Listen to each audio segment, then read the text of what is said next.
Welcome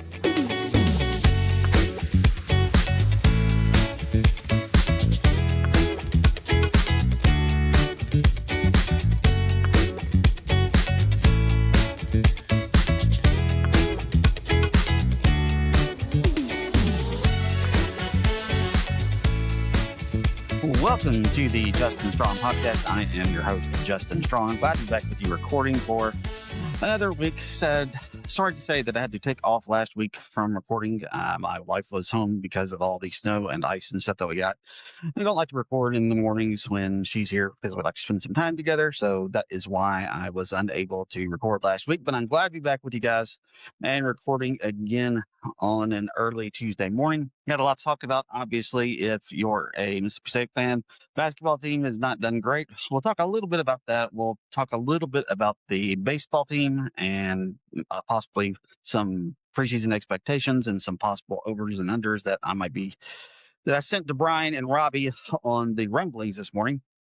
And also I will be doing some discussions about a couple of TV shows that I've been watching and some TV news that has been released here recently. If you haven't liked, subscribed, and all those things on all of the social media platforms, I would really appreciate it if you did. I am on Twitter. I'm broadcasting this live on Twitter this morning. I'm not normally on Twitter. I'm normally on TikTok, but for whatever reason, TikTok was not cooperating with me, so we are on Twitter this morning. If you are watching on Twitter, appreciate you guys tuning in. If you're not, and you're just catching this on the podcast catchers of your choice, I would really appreciate it if you could subscribe, like, and do all that stuff there, especially on Apple and Spotify, because that's where most of my downloads come from. Like I said, if you're on Apple, just drop a 5-star review there and put a review, love the show, something like that. Doesn't have to be long. Just a quick sentence would help me out a whole lot. So let's go ahead and get into it. Otherwise, let's go ahead and get into a discussion about Mississippi State basketball. The Bulldogs have not had the most rousing success here recently. Mississippi State did actually end up beating LSU pretty convincingly last week on the road. That was a really good win for the Bulldogs. They just absolutely took it to the Tigers. Was that one? I think it was on the road. Yeah, it was on the road. But they beat the Tigers pretty convincingly. So LSU's not good. So I was like, okay, that's great. I'm glad that you beat them. But they go to Missouri this past weekend. They had plenty of opportunities to win that game, but they just could not put it together they just couldn't really put it all together at the end and pull that victory out, which is a little frustrating because, like I said, that was a game that you could have won. And honestly, what I would like to see for this Mississippi State team just going forward is, can they beat these teams in the bottom half of, because that's what they are. They're 3-6. They're right down there at the bottom of the SEC standings with a lot of other teams. Can they beat the Texases of the world? Can they beat Ole Miss, which they've already lost to Ole Miss once? Can they beat Oklahoma? They've already beaten Oklahoma, Texas. Can they beat South Carolina? They play them once, I think, later on this week. I'm not sure when they play them. They don't play during the midweek this week. They've got Arkansas this weekend. But, can they beat some of these teams that are at the bottom half of the standings? And Missouri is very much one of those right on the bubble, good but not great teams. It's a game that you would have liked to have been able to pull out. It would have been a nice little. It would have been nice to have 2 straight wins going to this game against Arkansas, because John Calipari, even though he doesn't have them playing at the way that a Calipari team normally is, Calipari teams are normally top 10, top 5 ranked teams competing for the number 1, number 2 seed in whatever regional that they're going to be placed in. That's not what this Arkansas team is. They're probably a 3, 4, or 5 seed at this point. And it would have been nice to have had that going into that game, but they can't pull it off. And look, I don't expect them to beat Arkansas this weekend. I really just don't see that happening. The thing that you're kind of looking for is, like I said, if you can beat some of these other teams that are in the bottom half of the SEC standings right there along with you, you can at least say that maybe Coach Jans can get this thing turned around next year. That's kind of basically what we're hoping for Mississippi State basketball, because let's just be perfectly honest with you.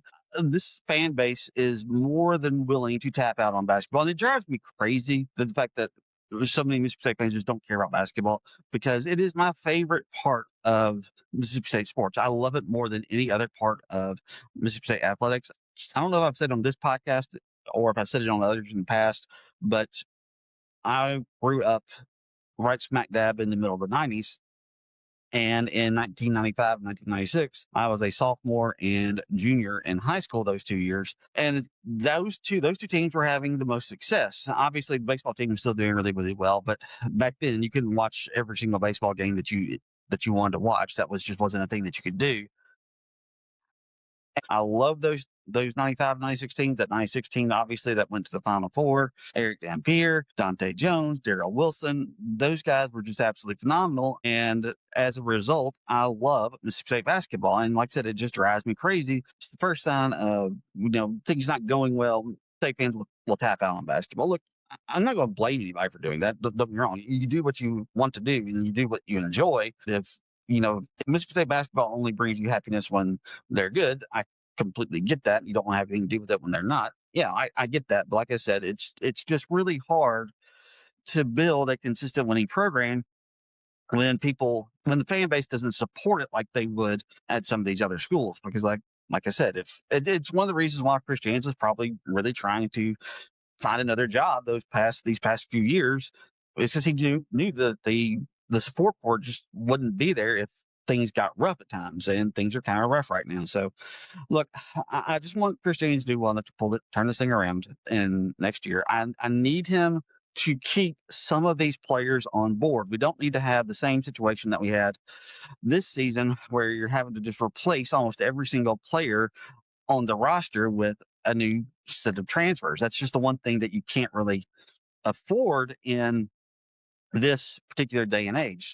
Like I said, I'm hoping that he can turn this thing around. I'm hoping that he'll figure it out and get this ship righted going into the 2026-2027 season. We'll have to wait and see. So, on the women's side, they're very up and down. There are times when they look really good, and there are times when they don't look so great at all. They go on the road last week, and they end up beating Tennessee on the road, top 25 ranked Tennessee Lady Volunteers, and they beat them pretty convincingly. I mean, point victory that they had. I mean, they were in control pretty much from start to finish. But just kind of what is a common theme in Purcell era of Mississippi State basketball, they have a really big win, and they go out and they can't pull off another win against a team that they should beat. And Missouri is a good team, just kind of like their men's team. They're a good team, but they're not a great team. That's a team that if you're playing them at home, which they were, you need to win that game. If you want to get back to that point, if that's what you're trying to build back towards, you have to follow up some of these big wins with a win over, a good, not great team, which is what Missouri is. And they have a lead late in the game, but they end up giving a 10-0 run at the end of the game, and Missouri ends up pulling out the victory. Like I said, that's just kind of been the case every single season for Sam Purcell and the Bulldogs. I mean, they get some good wins, but they can't sustain anything to really get positive momentum. Look, they're probably going to make the NCAA tournament. Last time I checked, in most bracketologist predictions for the Bulldogs, they are right around an 8-9 seed, somewhere in that general vicinity, which is good, but you're not making it past the first weekend in all likelihood, because if you are in that 8-9 seed range, that means you're playing a number one seed. And the women's game, the number one seed doesn't lose that often until the second weekend. It does happen some, but it's just not a common thing that happens in women's basketball. It does happen, but just not very often. So, like I said, I'm hoping that they can pull some things together. I don't expect it to happen in their next game. Thursday night, they play South Carolina. I think it's at South Carolina. And they're the number 3 ranked team in the country. I just don't expect the Bulldogs to win that game. So, we'll see. Anyway, let's talk a little baseball.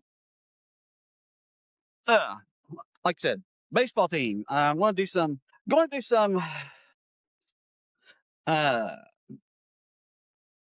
over and unders on baseball team, and I sent these into Brian and Robbie this morning for their rumblings, and I'll just give you my thoughts on what the results of these are going to be. So here's what I sent them this morning.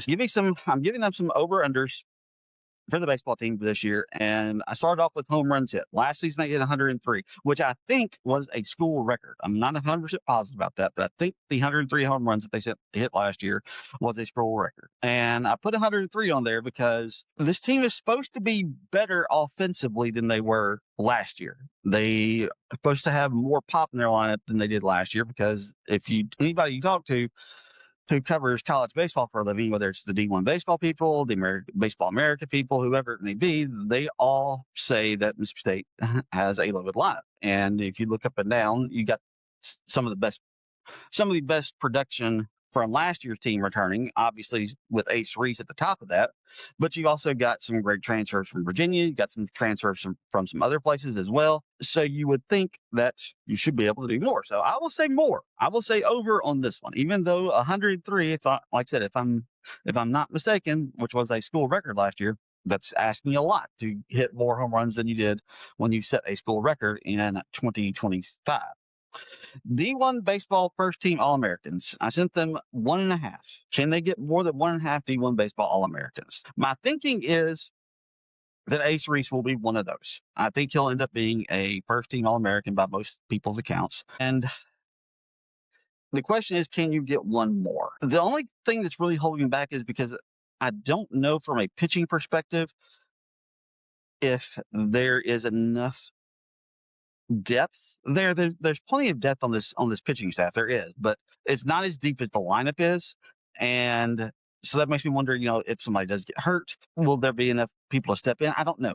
So I'm looking at the pitchers. I'm not sure there. The only thing that I'm holding myself back on the lineup part is there's going to be so many guys who are going to be competing for a starting position, and they've got so many guys who can play and that they could put in as a starter. I wonder if there's going to be another guy in the lineup who can get enough at bats and enough plate appearances to put up the numbers required to get a second first team All American. That's my really only thing that's holding me back. I don't think this team has the lack of talent. I think if you look just by talent, I think they've got the talent for more than 1.5 first team All Americans. So, but I just don't know. Like I said, there's so much talent, and there's going to be so much competition within this team to get playing time, to be on the field. I just wonder if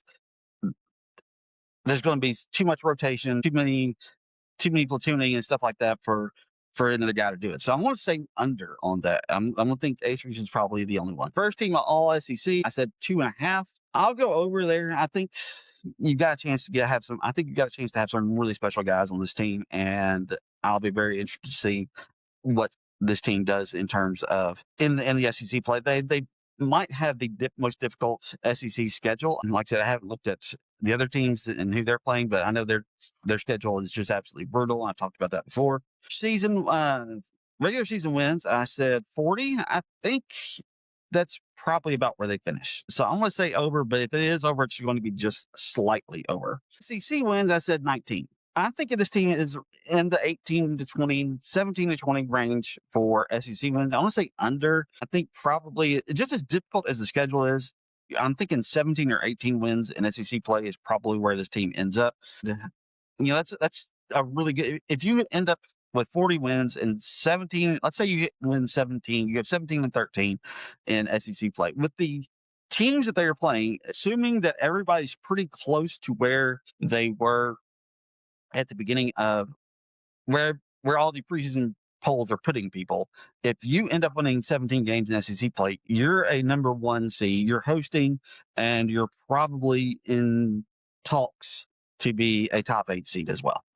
Could they easily win more? Yes. Could this team win 19, 20, 21 games in SEC play? Absolutely. But they do have a difficult schedule, and it's going to be difficult to pull off that many wins. So I'm going to say, like I said, I'm thinking 18 is about where they are, 18 or 19. But we'll go under just for now. We'll say, like I said, just because I'm going under, I'm not thinking they're going to go late. Let's see. Next thing I said was SEC tournament wins 3.5. If they go over, they're winning the SEC tournament. The way the tournament works now is basically you got to win 4 games to get there. It's single elimination. I want to say under. But when Chris Lamonis was here, he didn't really play to win the SEC tournament. He wasn't trying to lose the SEC tournament, but he wasn't really playing to win it either. So I'm going to say under. I think they'll win one or two games. Maybe they win 3 and get to the championship. Maybe they win it. I don't know, but I'm going to say under just to be safe here. Postseason wins, NCAA tournament wins. I said 8.5. Here's the way. Basically, what I'm saying here is, if they go over, they're getting to the College World Series Championship Series. If they go under, they're not, because you got to get at least 3 wins that first round, possibly 4 if you lose one of the first 2 games. You got to get 2 wins in a Super Regional. Then the same thing in the College World Series. You got to get at least 3 to get to the championship series, possibly 4 if you lose one of the first 2 games. So I'm thinking, I'll say over. I say they get to the College World Series championship. That's a pretty big prediction, but I think they can do it. I think this team has the talent. I think Coach O'Connor got what it takes to get this team to the College World Series and for them to possibly win the thing. I think that is very much something that is in the cards. Now, weird things happen in baseball all the time. You get a pitcher that's pitching really well. You get a hitter that's just can't miss the ball every time that he's up at the plate, and you sent home, a number 4 seed overall gets sent home in a Super Regional. That stuff happens all the time. But if we're just going by talent and what this team is capable of, I think this team is very much capable of getting to the College World Series, getting to that championship series, and winning it all. Will they do it? Who knows? But we'll see. All right, let's keep going, guys. Let's take a break from the Mississippi State side of things. Let's talk about a few shows I've been watching. Fallout. We've seen the first 7 episodes of Fallout. I think the final episode of season 2 will air either tonight or tomorrow night. I can't remember off the top of my head, but I've been really pleased with this season. I think it's very bold, very ambitious this season has been. I think they are trying to do quite a bit, and sometimes it's been to its detriment. I don't know that this season is quite as good as it was last season, but one of the things that people have struggled with for the second season of Fallout is just the many plot lines that they have going and the many stories that were trying to tell at one time. And I think people were struggling to keep them all tied together. They're doing a really good job, at least in episode 7. We'll see what they do in episode 8 of pulling all of these storylines together, finally paying off. All right, we've had all these different storylines going. You had, the Ghoul going one way. We've had Lucy going one way. We've had Aaron Mote's character, I can never remember his name, doing his own thing. And they're starting to pull them all together here at the end of the season. Like I said, episode 7 was a really good episode. There have been some really good bangers. Thought episode 5, if I remember correctly, was really good as well. So this has been a really fun series. If you haven't checked out Fallout, it's on Amazon Prime or Prime Video. That's the way they prefer it to be called for their streaming service. But it's on Prime Video. The first season was phenomenal. The second season is really good. Like I said, I'm not sure that I would say season 2 is as good as season 1, but it's still pretty good. And I'm very excited to see what they do in the finale. Like I said, they've had a couple of real bangers here in this season, and I think this season is tracking to be another really good one as well. Some other things that I've watched. I want to talk about Percy Jackson and the Olympians. It's the second season. This was on Disney Plus. I told Ryan this when the first season aired a couple of years ago. Is this show, I've never really talked about the show itself. Maybe you like it, maybe you don't. Maybe you haven't even seen it because you think it's just for kids. That's fine. But to me, this is the type of show that Disney Plus should have been putting on their streaming service left and right. This is the type of show that just would have been in their wheelhouse because it's perfect for what they call the all 4 quadrants. Young people, older people, boys, girls, men, women. This is the type of show that you could have watched with your family. It's got teenagers as the protagonist, as the main characters in this thing. So you're going to get kids who want to watch it, younger kids, teenagers, that they would be interested in it. You get the adults who read the books when they were kids. You get the parents who are watching it along with their kids, and the action stuff. It's not spectacular, but it's good enough that it keeps your attention. If you're not a child and you're watching this just for the action scenes, it's fairly dark at times. I mean, with these teenage children fighting each other and fighting potentially to the death. So, like I said, there's enough stuff in there for a lot of people to enjoy and watch this show. And like I said, I'm just really I'm just really confused why Disney Plus just didn't fill up its streaming service with shows like this, because it would have been really, really successful, and it would have been the exact type of thing that would have done really well for their streaming service and get it off to just an absolutely amazing start. But for whatever reason, Disney Plus just hasn't been able to. I mean, the reason most people keep Disney Plus on right now are people like me who just want to turn on a Marvel movie every so often, want to turn on a Star Wars movie every so often. And that's the reason why I keep Disney Plus on hand, is because those are some of my favorite things, and those are the things I want to watch occasionally. Whenever I feel like it, I turn it on and it's there. But they could have done a lot more with this, and maybe they'll eventually learn to get some of this stuff. And I understand, look, Percy Jackson, it takes quite a bit of money to pull that show off.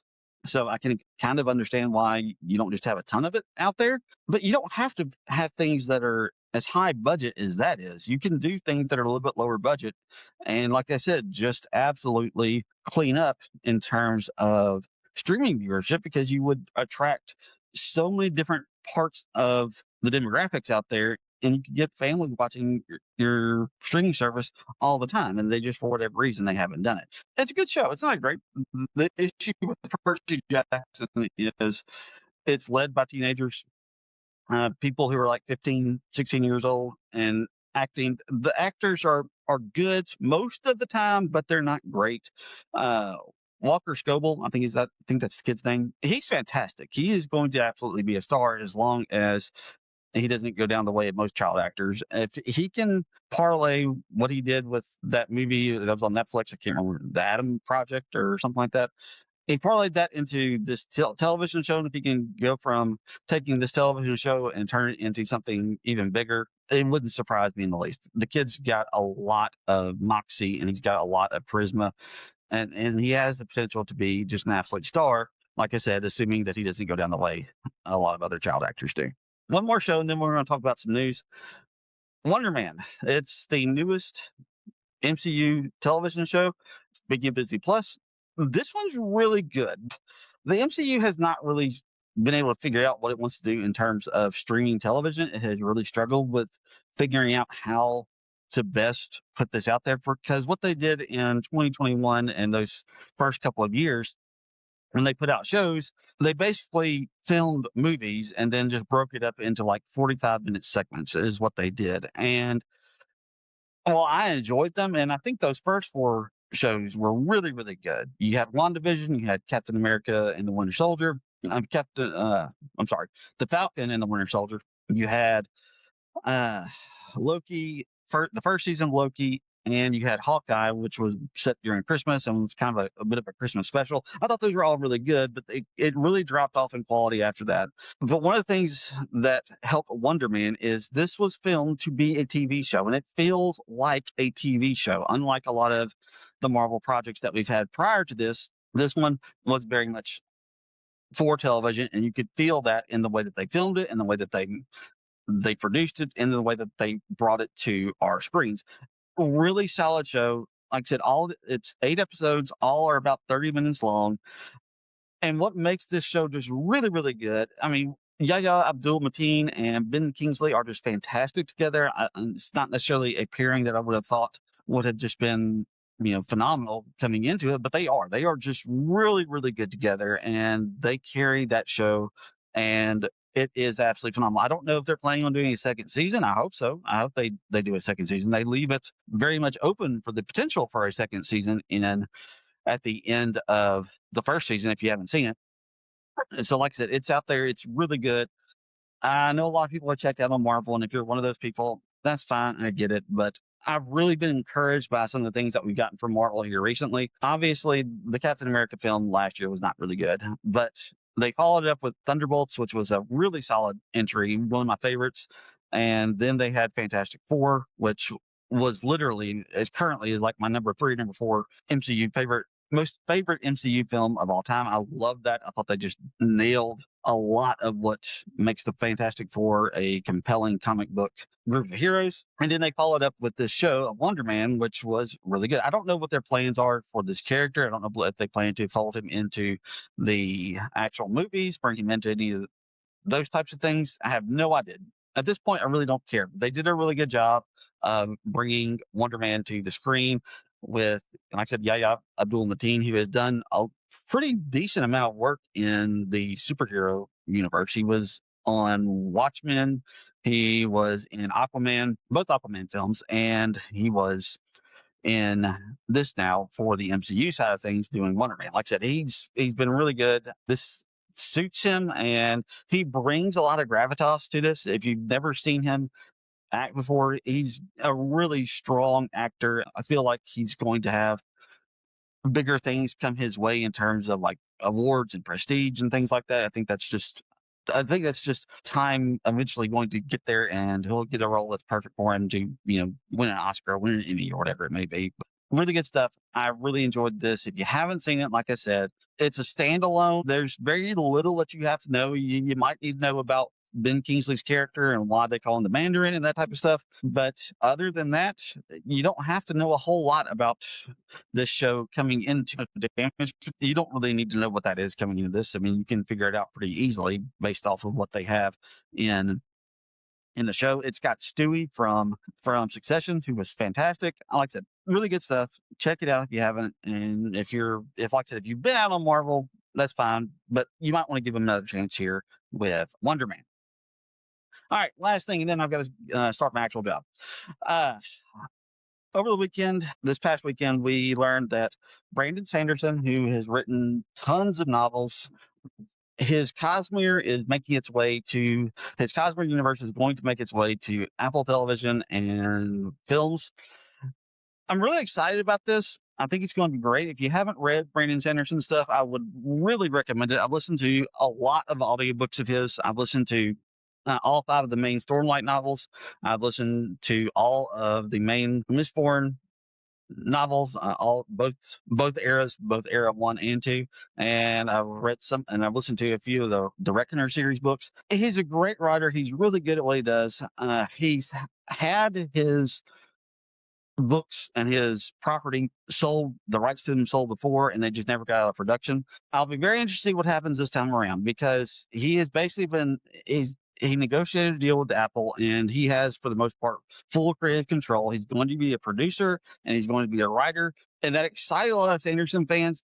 And it excites me too, because it does mean that he'll get his vision. He'll be able to ensure that his vision for what he wants these things to be will be pretty accurate when it makes its way to the screen. But my only concern with that is I'm just afraid that with him being given full creative control, if this thing won't actually make it to screen, because while he has full creative control, he and the studios have to agree to who will be cast, how this will be presented, how close to the original manuscript are we actually going to stay here. And that's the part that concerns me a little bit, because I'm just afraid that, especially with Stormlight, and this is the one that really concerned me. With Stormlight, I'm afraid he's going to be really like, I've got to hold to the ethnicities that I've described and that I've put into my novels. Because if you get on any of these fan sites, one of the first things I'll tell you, if you start seeing anybody do a fan casting, and it's somebody who's a white person or something like that, the first thing you will see is, that's not an Asian with an epicanthic fold. That's the first thing that you have blowback. And I do wonder how much that's going to matter to Brandon Sanderson, because if he puts a cast, look, I'm all for multi ethnicities. I would love for them to get as many ethnicities as they possibly can into this show. But if you're going to be beholden to that, I don't know that Apple is going to want to go down that road, because let's just be honest, there's not enough Asian actors that Americans are familiar with, to draw in people outside of the readers. And that's what Apple is banking on, that this show based on these stories will be so compelling and will be so good that other people outside of the readers will want to come and watch it. And I don't know that if you try to stay as close to that ethnicity that he has set up his characters in, because like I said, they live on a different world, but the way he has described them basically is they are Asian with epicanthic folds. I don't even know what an epicanthic fold is, but you ask any Brandon Sanderson fan, they'll tell you that's what the people of Roshar are supposed to be. So that is a concern of mine. I do wonder if this will ever actually make it to television or movie screens.